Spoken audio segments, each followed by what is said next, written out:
Украинские беспилотники продолжают наносить удары по логистической сети Wildberries. Под атакой оказались объекты компании сразу в Московской, Ленинградской и Тверской областях. У берегов Новороссийска атаковано гражданское грузовое судно, следовавшее в Турцию. Анкара призывает Россию и Украину принять меры для обеспечения безопасности судоходства. Будет сделка между США и Ираном или нет? Посредники говорят, что работают на полную мощность, а министр финансов США Скотт Бессент заявляет, стороны близки к соглашению об открытии Ормузского пролива. Иран обвинил окружение Дональда Трампа в крупнейшей схеме инсайдерской торговли на нефтяном рынке. По версии Тегерана, прибыль от нее составила $9 миллиардов. Куба снова осталась без света. Жители Гаваны жалуются, что проводят в темноте больше времени, чем с электричеством. В Казахстане впервые выпустили в дикую природу амурскую тигрицу по кличке Умид. А теперь об этом подробно и по делу. Это один день. Подпишитесь, поставьте лайк этому видео и оставьте свой комментарий. Заранее спасибо и начинаем.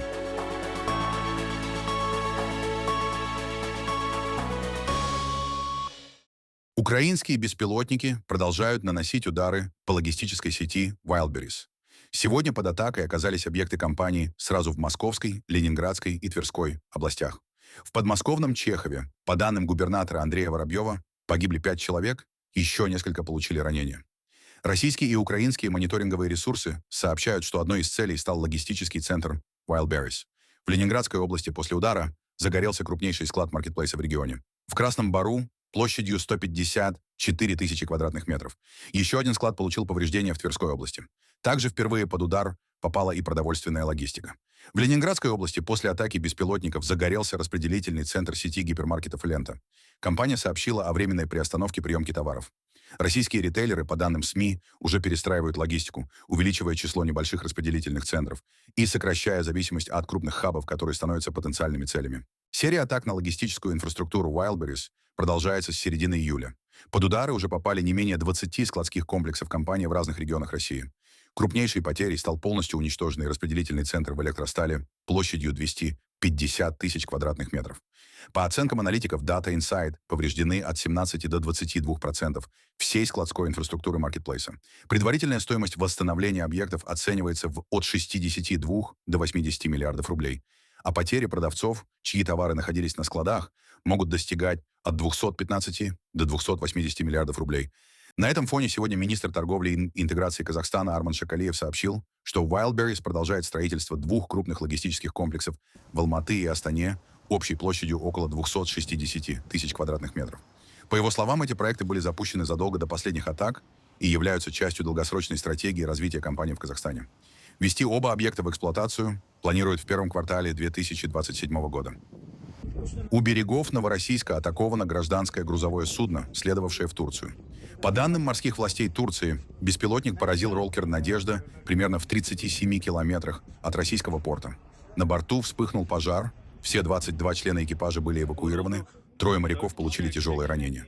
«Надежда» — роллкер, предназначенный для перевозки автомобилей, грузовиков, контейнеров и другой колесной техники. Судно ходит под флагом Камеруна и выполняет регулярные рейсы между Новороссийском и турецким Самсуном. По данным Украины, оно использовалось для перевозки грузов из оккупированных Бердянска, Керчи и Севастополя, поэтому в ноябре прошлого года попало под украинские санкции. Кто нанес удар, официально не сообщается. Капитан судна заявил турецким СМИ, что роллкер атаковали 6 или 7 беспилотников.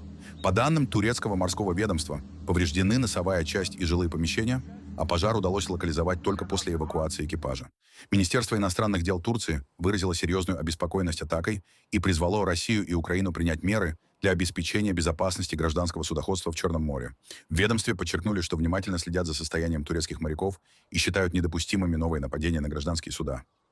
США ввели новые санкции против российских военных структур. Государственный департамент объявил об ограничениях в отношении нескольких подразделений Минобороны России, российских компаний и физических лиц за нарушение американского законодательства о нераспространении оружия массового уничтожения. Под санкции попали сухопутные войска России, Главное ракетно-артиллерийское управление, Управление перспективных межвидовых исследований и специальных проектов Минобороны, а также 1061 Центр материально-технического обеспечения. Ограничения также введены против 2 российских компаний и 5 граждан России. Санкции предусматривают запрет для государственных ведомств США на закупку товаров и услуг у фигурантов списка, заключение с ними контрактов, продажу продукции военного назначения и выдачу экспортных лицензий. Ограничения вступили в силу 24 июля и будут действовать не менее 2 лет. Это уже очередной пакет американских мер в отношении России. Ранее Сенат США поддержал законопроект о дальнейшем ужесточении санкций, который предусматривает новые ограничения против российского энергетического и финансового секторов. США меняют формат военной помощи Украине, но заверяют, что ее объем не сократится. По решению министра обороны Пита Хексета, Европейское командование вооруженных сил США начинает реорганизацию группы содействия безопасности Украине. Структуры, которая с 2022 года координирует поставки оружия и обучение украинских военных. Теперь руководство ключевыми элементами этой миссии постепенно перейдет к европейским союзникам и НАТО. В Вашингтоне заявляют, что это повысит эффективность поддержки Украины и позволит США направить часть ресурсов на другие глобальные приоритеты.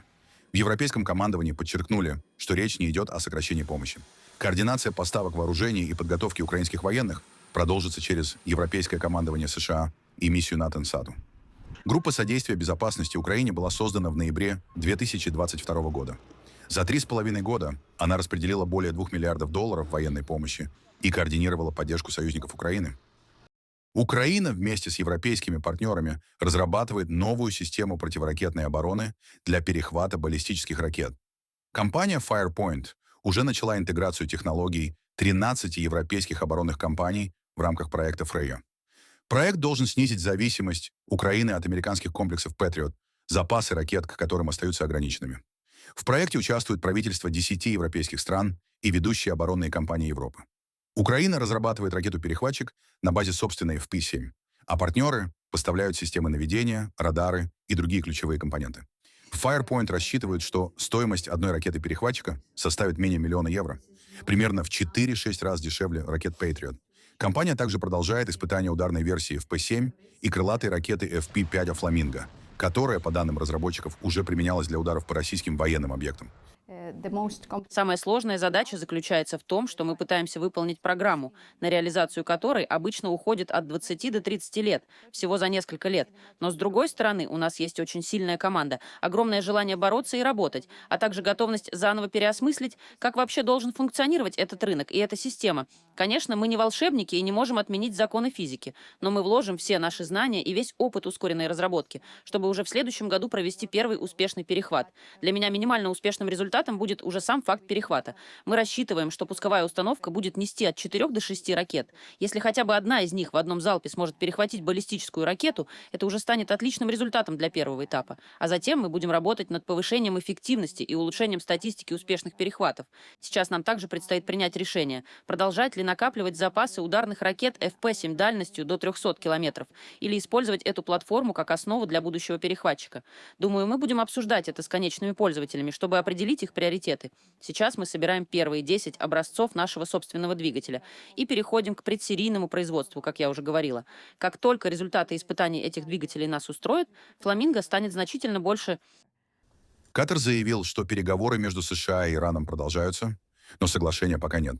По словам официального представителя МИД Катара Маджида Аль-Ансари, посредники продолжают работу с обеими сторонами и рассчитывают добиться дипломатического урегулирования конфликта. Мы можем подтвердить, что усилия продолжаются со всеми сторонами. Прямо сейчас мы рассчитываем на дипломатическое урегулирование. Как вам известно, переговорный процесс уже находится на весьма продвинутой стадии, и мы работаем со всеми участниками, чтобы довести эти усилия до результата. Могу подтвердить, переговоры продолжаются. На данный момент никакого соглашения нет. Как мы уже говорили, ситуация может измениться в ближайшие часы или дни. Этого никто не знает. Но сейчас мы по-прежнему пытаемся достичь договоренности. Что касается нынешних переговоров, то для нас главное вернуть стороны за стол переговоров. А для этого должны произойти определенные события на местах. Прежде всего, необходимо восстановить режим прекращения огня, обеспечить безопасность судоходства и свободу навигации в Ормузском проливе. Как вы знаете, посредники Катар, Пакистан, а теперь и Оман совместно работают над этим вопросом. Мы очень тесно координируем действия с оманской стороной, чтобы содействовать переговорам между двумя сторонами, передавая их предложения и проекты документов. Мы высоко оцениваем усилия Омана в посредническом процессе. В последние недели, как и на протяжении всех переговоров, он играет очень важную роль. Сейчас мы сосредоточены на том, чтобы избежать дальнейшей эскалации, открыть Ормузский пролив и вернуть стороны к дипломатическому диалогу. На данный момент никаких прямых переговоров не запланировано. Мы продолжаем выполнять свою роль посредников вместе с Оманом, Пакистаном и другими странами региона, передавая сторонам предложения и идеи друг друга. Но мы надеемся, что если переговоры удастся возобновить уже в ближайшее время, это позволит продвинуться к масштабному соглашению, которое поможет вернуть мир в наш регион. Тем временем министр финансов США Скотт Бессент заявил, что США и Иран близки к соглашению об открытии Ормузского пролива. По его словам, договоренность может быть достигнута уже сегодня или завтра. Главный вопрос переговоров — кто будет контролировать судоходство через стратегический маршрут, по которому до войны проходило около 20% мировых морских поставок нефти. Параллельно Иран ведет отдельные переговоры с Оманом о временной схеме движения судов с сроком до 3 месяцев. В Тегеране заявляют, что безопасность судоходства, разминирование и навигационное сопровождение должны оставаться под контролем Ирана. По данным The New York Times, обсуждается вариант, при котором входящие в Персидский залив суда будут следовать вдоль иранского побережья, а выходящие вдоль побережья Омана. Американские чиновники утверждают, что никаких разрешений Тегерана или платы за проход соглашения предусматривать не будет. Несмотря на переговоры, ситуация в Ормузском проливе остается напряженной. Британское управление морских торговых операций сообщило, что у побережья Омана неизвестным снарядом был поражен сухогруз MV Minoan Pioneer под либерийским флагом. После попадания судно полностью потеряло электроснабжение и запросило помощь. За последние дни в районе пролива произошло несколько аналогичных инцидентов с коммерческими судами. Тем временем военный советник верховного лидера Ирана Мохсен Резаи заявил, что Тегеран не допустит открытия какого-либо маршрута через Ормуз без своего участия и пригрозил ударами по американским военным кораблям, если они попытаются сопровождать суда по маршрутам, которые Иран считает незаконными. А рынок нефти отреагировал на заявление о возможном дипломатическом прорыве. После слов Скотта Бессента и сообщений Катара о продолжающемся посредничестве фьючерсы, на нефть Брент подешевели почти на 4%, до $80.66 за баррель. Иран обвинил окружение Дональда Трампа в крупнейшей схеме инсайдерской торговли на нефтяном рынке с предполагаемой прибылью в $9 миллиардов. Об этом сообщает Hormuz Report со ссылкой на источник, близкий к иранским властям.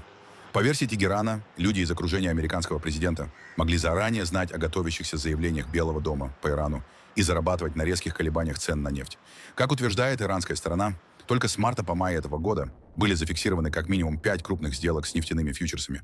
Так, 23 марта почти $580 миллионов были поставлены на падение цен всего за 15 минут до заявления Дональда Трампа о переносе ударов по Ирану. 7 апреля около $960 миллионов были вложены в аналогичные сделки за несколько часов до объявления двухнедельного перемирия. А 6 мая, по утверждению Тегерана, трейдеры открыли короткие позиции почти на $1,7 миллиарда примерно за час до публикации Axios о возможном соглашении между США и Ираном. После этой публикации нефть подешевела примерно на 12%, а прибыль отдельных участников рынка, как утверждается, достигла $125 миллионов. Иран также утверждает, что к предполагаемой схеме могут быть причастны Джаред Кушнер и спецпосланник президента США Стив Уиткоф. По данным расследовательского издания Dropside News, во время закрытых переговоров в Швейцарии представители Тегерана якобы предупреждали об этом вице-президента США Джей Ди Венса. Публичных доказательств этих обвинений пока не представлено. Ни Белый дом, ни Джаред Кушнер, ни Стив Уиткоф официально не комментировали эти заявления. Иран был готов нанести удары по 3 объектам в Украине после атаки на свое коммерческое судно в Каспийском море, но отказался от этих планов после объяснений Киева. Об этом заявил советник верховного лидера Ирана, генерал корпуса стражей Исламской революции Мохсен Резаи. Он подчеркнул, что даже в случае ошибки Иран рассчитывает на компенсацию. Ранее Тегеран обвинил Киев в атаке на иранское судно, в результате которой, по данным Ирана, погиб 1 моряк и еще 3 получили ранения. Украина заявила, что целью операции были российские суда, перевозившие военные грузы. После разговора министров иностранных дел Иран сообщил, что Киев заверил его в непреднамеренном характере инцидента. Украину вынудили атаковать российское судно «Мать Волга». Затем они сами связались с нами и заявили, что это была ошибка, что они ошиблись. Мы, конечно, продолжаем разбираться в произошедшем. Мы уже подготовили удары по 3 объектам на территории Украины. Однако после того, как они сообщили, что это была ошибка, мы отказались от ответного удара, потому что на самом деле мы не стремимся к расширению войны и не хотим ее разжигать. На данный момент ответные действия против Украины отменены. Но мы продолжаем внимательно изучать каждый подобный инцидент. В том же интервью Резаи предупредил, что если США сохранят морскую блокаду Ирана, американские силы понесут потери. Он также заявил, что переговоры по Ормузскому проливу Тегеран ведет только с Оманом, а не с Вашингтоном. Разве мы можем смириться с морской блокадой?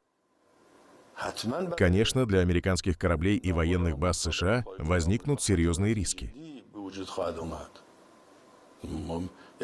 Неужели мы должны просто сидеть сложа руки, пока США продолжают морскую блокаду и при этом не предпринимают никаких шагов навстречу требованиям Ирана? Разумеется, нет. Впрочем, сейчас мы уже задействовали множество альтернативных маршрутов. Наш экспорт по другим направлениям фактически вырос в 2-3 раза. Изменились и схемы импорта. Но это вовсе не означает, что мы готовы мириться с морской блокадой. Крупнейшая государственная нефтяная компания Саудовской Аравии Saudi Aramco увеличила чистую прибыль на 44% во втором квартале, несмотря на кризис вокруг Ормузского пролива. За 3 месяца компания заработала почти 32,7 миллиарда долларов против 22,7 миллиардов годом ранее. В Арамко объяснили рост высокими ценами на нефть, нефтепродукты и продукцию нефтехимии, а также сохранением экспорта, несмотря на перебои в судоходстве.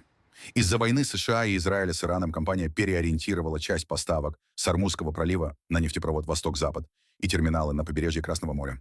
Глава Saudi Aramco Амин Насер заявил, что компании удалось сохранить бесперебойность поставок на уровне 98,4% благодаря заранее созданной инфраструктуре и многолетнему планированию. Однако риски сохраняются. В июле поддерживаемые Ираном хуситы объявили о блокаде саудовского нефтяного экспорта через Красное море, что создало угрозу уже второму ключевому маршруту поставок и вновь подтолкнуло мировые цены на нефть вверх. На Кубе второй раз за сутки рухнула национальная энергосистема. Пока энергетики восстанавливали электроснабжение после общенационального блэкаута, произошедшего вечером в воскресенье, сеть вновь вышла из строя, оставив без света миллионы жителей. По данным государственной энергетической компании, во время восстановительных работ из-за неблагоприятной погоды отключились несколько генерирующих объектов и линий электропередачи. К вечеру власти сообщили, что часть электроснабжения удалось восстановить. Около 17:05 произошло неблагоприятное погодное явление, которое повлияло на систему электропередачи. Подобные метеорологические условия нарушают параметры работы энергосистемы, из-за чего генерирующие мощности автоматически отключаются. В тот момент из-за погодных условий на западе страны вышли из строя энергоблок в Харуко, обеспечивающий западную энергосеть, а также один из блоков в Санта-Крусе. Это привело к полному отключению микросистемы на территории от Пинар-дель-Рио до Сьенфуэгоса. После этого были запущены стандартные процедуры восстановления. И сейчас электроснабжение уже частично восстановлено. В настоящее время подача электроэнергии возобновлена на подстанциях Гуана-Бакоа и Десмера через энергоблоки Бока-де-Харуко. Именно так обычно происходит восстановление работы системы. Энергетический кризис на Кубе продолжается уже несколько лет. Основу энергосистемы составляют изношенные теплоэлектростанции, которым не хватает топлива, запчастей и инвестиций. Из-за этого по всей стране регулярно происходят масштабные отключения электроэнергии. Жители Гаваны рассказывают, что электричество часто подают всего на несколько часов, после чего света может не быть больше суток. Перебои приводят к остановке предприятий, проблемам с водоснабжением и порче продуктов, усугубляя экономический кризис на острове. Проблемы с национальной электроэнергетической системой стали для нашей страны уже обычным явлением, потому что отключения происходят каждый день. У нас есть 1,5, 3 или 4 часа электричества, а затем 24, 36, а то и 40 часов без света, причем даже здесь, в столице. Такое трудно представить где-либо еще в мире. Люди ведь не требуют многого. Они просто просят ясности и электричества, чтобы хотя бы не портились продукты. Как, по-вашему, можно жить без воды, без электричества, вообще без ничего? Посмотрите вокруг, посмотрите на всю Гавану.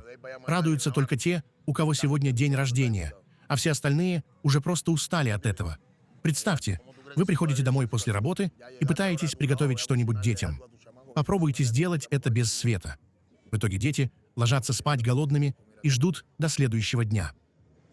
Северная Корея обвинила США и их союзников в попытке дискредитировать страну под предлогом борьбы с киберугрозами. В заявлении МИД КНДР, опубликованном государственным агентством KCNA, утверждается, что совместные предупреждения Вашингтона носят политический характер и используются для усиления давления на Пхеньян. Поводом стало совместное заявление США, Южной Кореи, Японии и еще 8 государств, опубликованное в конце прошлой недели. В нем говорится, что северокорейские IT-специалисты, используя поддельные личности и технологии искусственного интеллекта, устраиваются на удаленную работу в иностранные компании. По данным стран-участниц, полученные таким образом средства направляются на финансирование ядерной и ракетной программ КНДР. В Пхеньяне эти обвинения отвергли, заявив, что именно Соединенные Штаты располагают крупнейшими кибервозможностями в мире и используют тему кибербезопасности для оправдания санкций и политического давления. Власти КНДР также заявили, что не намерены мириться с подобными действиями. Япония решила убедить граждан, что рост военных расходов – это инвестиция не только в безопасность, но и в экономику. Такой вывод содержится в новой белой книге Министерства обороны страны, где развитие оборонной промышленности названо одним из факторов будущего экономического роста. В документе говорится, что Япония намерена активнее привлекать частные компании и стартапы к разработке вооружений, использовать гражданские технологии в оборонной сфере и расширять собственное производство военной техники. Власти считают, что это поможет создать новые рабочие места, стимулировать инновации и укрепить промышленность. Основными угрозами Токио по-прежнему называют Китай, Россию и Северную Корею. Особое внимание в докладе уделено военной активности Пекина, которую японское правительство считает главным стратегическим вызовом, прежде всего из-за возможного конфликта вокруг Тайваня. Новая стратегия отражает крупнейшее перевооружение Японии со времен Второй мировой войны. В последние годы Токио увеличивает оборонный бюджет, развивает производство дальнобойных ракет, современных кораблей и перспективного истребителя шестого поколения, который создается совместно с Великобританией и Италией. Новая четверка астронавтов. 2 американцев, канадец с украинскими корнями и космонавт из России. Такой состав отправится на Международную космическую станцию в составе миссии SpaceX Crew-13. Перед полетом экипаж впервые вместе ответил на вопросы журналистов. Для меня большая честь быть командиром экипажа Крю-13 вместе с Люком, Джошем и Сергеем. Мы с нетерпением ждем этой миссии. Лично я очень рада снова вернуться на Международную космическую станцию и во второй раз отправиться туда на корабле «Драгон». Особенно интересно будет пережить этот опыт вместе с моими товарищами по экипажу. Нас ожидает очень насыщенная миссия. Предстоит большой объем работ по техническому обслуживанию станции, как внутри, так и снаружи. Также запланировано несколько выходов в открытый космос. Канадский астронавт Джошуа Кутрек признался, что во время его полета на Земле должен родиться ребенок. Мне нужно уточнить точную дату, но это будет примерно в середине моей миссии. Практически идеальное время. Это, конечно, сарказм. Не обошлось и без вопроса о войне России против Украины. Журналисты спросили Кутрека, у которого украинские корни, и российского космонавта Сергея Тетерятникова, мешает ли политика совместной работе. По словам Кутрека, в космосе нет места таким разногласиям. Теперь второй вопрос. Он действительно серьезный. Начну с самого простого. А Сергей, если захочет, сможет дополнить. Никакой проблемы нет. И, кстати, за всю мою карьеру я постоянно убеждался, что при всех глобальных мировых проблемах в отношениях между людьми очень редко возникают какие-либо трудности. Поэтому для меня, как для астронавта, работающего с другим астронавтом, инженера с инженером, специалиста со специалистом, никаких проблем не существует. Особенно в космической отрасли. Здесь работают невероятно талантливые люди, и все мы стремимся к одной общей цели. Возможно, именно это и является одной из важнейших причин, почему международное сотрудничество в космосе сегодня настолько важно. Это никогда не влияло на нашу повседневную работу и, думаю, никогда не повлияет. На человеческом уровне между нами существуют исключительно позитивные отношения. Запуск миссии Crew-13 запланирован не раньше середины сентября. На корабле SpaceX Dragon экипаж отправится к Международной космической станции, где займется техническим обслуживанием станции и проведением научных экспериментов. В Казахстане впервые выпустили в дикую природу амурскую тигрицу по кличке Умид. Она стала первым участником программы по восстановлению экосистемы, в которой когда-то обитал вымерший каспийский тигр. Тот исчез еще в 20 веке из-за охоты, уничтожения мест обитания и сокращения кормовой базы. Поскольку вернуть вымерший подвид невозможно, ученые используют его ближайшего генетического родственника – амурского тигра. Специалисты рассчитывают, что со временем эти животные займут ту же экологическую нишу в Центральной Азии. По словам министра экологии Казахстана Ерлана Нысанбаева, подготовка к проекту заняла около 10 лет. Для его реализации из России в Казахстан доставили 4 амурских тигров. Когда выпустят остальных, станет ясно после того, как специалисты оценят, насколько успешно Умид освоится в новой среде. Проект по тигру имеет большое значение для восстановления экосистемы. Как вы знаете, длинная цепочка биоразнообразия, она состоит из различных видов растений и животных, и потеря любого вида, она может привести к необратимым процессам. Условия обитания данного тигра в Российской Федерации у нас отличаются, но тем не менее это зона, где когда-то обитала ее родственница, туранский тигр. И поэтому мы более чем уверены, что тигры здесь будут себя чувствовать довольно-таки комфортно. Программа рассчитана на 35 лет. Ее цель – восстановить природный баланс в регионе, где крупный хищник исчез более полувека назад.